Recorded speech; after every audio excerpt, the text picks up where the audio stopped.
Excited delirium meaning in medicine, the phrase, excited delirium, refers to a condition that is supposed to cause an individual to display very agitated and violent behavior, which is commonly associated with drug use or mental illness.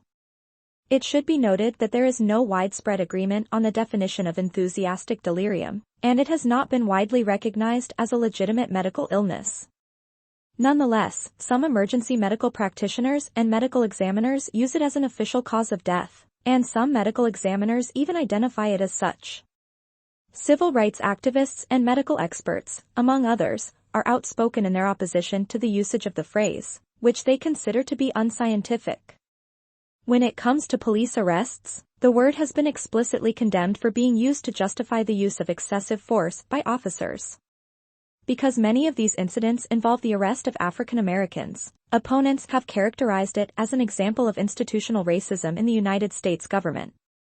After being extensively addressed in the criminal prosecution of former police officer Derek Chauvin for the murder of George Floyd, whose death spurred worldwide demonstrations against racism and police brutality, the phrase aroused delirium, and the argument around it gained broader prominence in 2021. Exciting delirium is sometimes referred to as excited delirium syndrome or agitated delirium in certain circles.